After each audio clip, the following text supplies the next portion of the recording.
আমি ভাবিব পাৰিম এই শৈক্ষিক হোক সাংস্কৃতিক হোক সামাজিক হোক অৰ্থনৈতিক হোক আটাইবোৰ দিশ আমি তেতিয়াহে আচলতে ভাবিব পাৰিম চিন্তা কৰিব পাৰিম গতিকে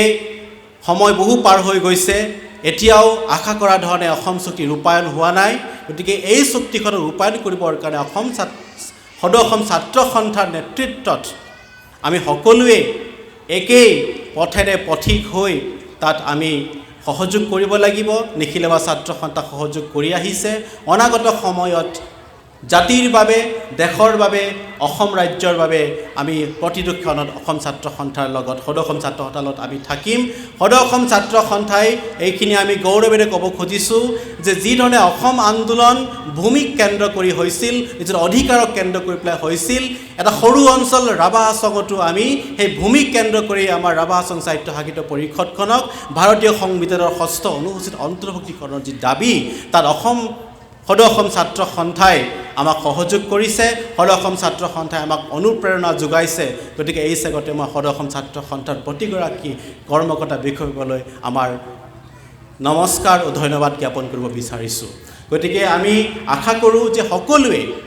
আমি যদিও ক্ষেত্ৰভিত্তিক এটা সৰু অঞ্চলত আমাৰ আন্দোলন আমাৰ সমস্যাৰ আমি কথা কৈ আহিছোঁ এই সমস্যাৰ কথাখিনিয়ে এই আন্দোলনটোৱে নিশ্চয় সামগ্ৰিকভাৱে অসমৰ প্ৰেক্ষাপটত অসমখনক আগুৱাই নিয়াৰ ক্ষেত্ৰত অসমৰ জাতি জনগোষ্ঠীক একেলগ কৰি পেলাই অসমৰ যি বাৰেৰহণীয়া সংস্কৃতিৰ যি ইতিহাস যি পটভূমি তাক ভাৰতবৰ্ষৰ ভিত্তিত ৰাষ্ট্ৰীয় ভিত্তিত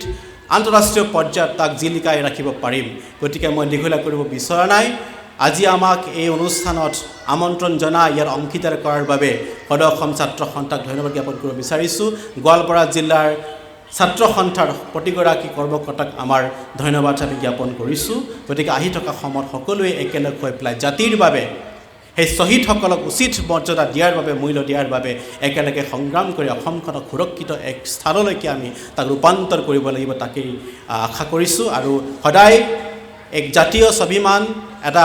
সত্তাক লৈ পেলাই আমি আগবাঢ়ি যোৱাৰ প্ৰতিশ্ৰুতিৰে মোৰ ক'বলগীয়া সামৰিছোঁ ধন্যবাদ নেমৰাছক থেংক ইউ